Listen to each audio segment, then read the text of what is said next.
Մարդկության վերջին և միակ արդար ճյուղին,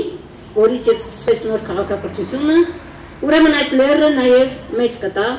փրկվելու հնարավորություն և Հայաստանը նորից կհառնի որպես քաղաքակրթության կենտրոն, որպես աստվածային լույսի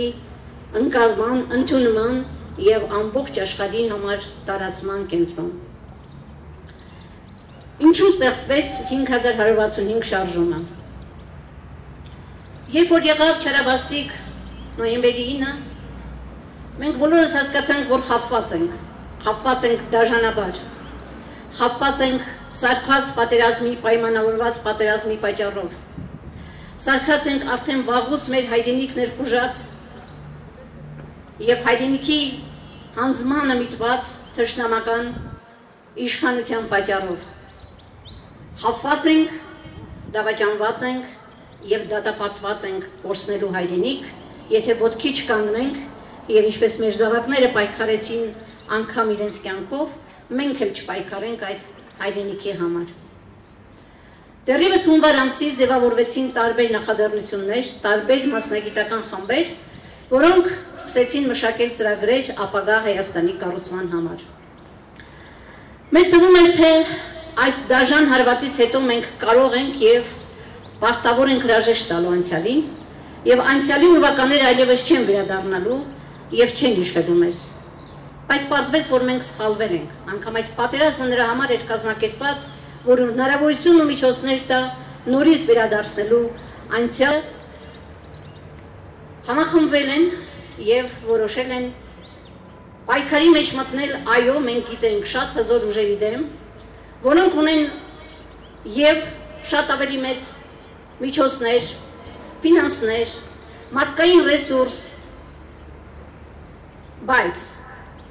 մենք դրա դեմ ունենք ամենակարևորը, որ չունեն այդ ուժերը։ Մենք ունենք մեր հայրենիքին, մեր անցյալով ցույց տված նվիրում, անբասիր նվիրում և ունենք արդարություն, ունենք ազնվություն, ունենք արժանապատվություն և որևէ մեկը մեզանից չի ամաչում իր անցյալի համար, որևէ մեկը ներողություն խնդրելու ոչինչ չունի իր անցյալում և հետևաբար մերն է լինելու այս հայրենիքի ճակատագիրը։ Կգանք մենք 10 հոգով, թե 20 հոգով, ես համոզված եմ, կդառնանք հազարներ և առավել ևս այս ընտրությունները ցույց կտան, թե ովքեր ենք մենք իրականում և թե ումից է կախված Հայաստանի ճակատագիրը։ Այս ընտրությունները մենք շատ լավ հասկանում ենք, որ ընդամենը ընթացիկ վիճակ են, պարտադրված, հարկադրված մեր ժողովրդին, ինչպես պարտադրված ու հարկադրված է այն մտածելակերպը, թե միայն 2 բևեռ կա այսօր, որոնց մեջ պիտի կատարի հայը իր ընտրությունը։ Սուտ է։ Մենք հասնելու ենք դրան։ Այս ընտրությամբ, հաջորդ ընտրությամբ միևնույն է, Հայաստանի ղեկին գալու են ազգային ուժեր, նվիրատների ուժեր, մարդիկ, որոնք պատրաստ են ամեն ինչ տալու հայրենիքին և դրա դիմաց ոչինչ չուզելու։ Շնորհակալություն։ Շնորհակալություն, սիրելի Տիկին Տոնոյան։ Մենք ուժեղ ենք և մենք մեր ծրագրերը թեկուզ 10 հոգով, թեկուզ 20 հոգով, թեկուզ 100 հոգով մենք իրականացնելու ենք, որովհետև մեր ծրագրերը նվիրված են ազգային ինքնության պահպանմանը,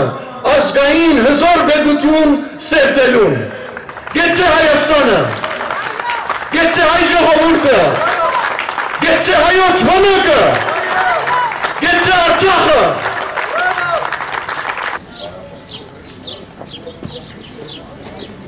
Ժողովրդին արտասված և բոլոր ոլորտներում քաղաքականությունը այսօրվա իշխանություններին։ Տվեք այդ հարցերը։ Բարև ձեզ։ Բարև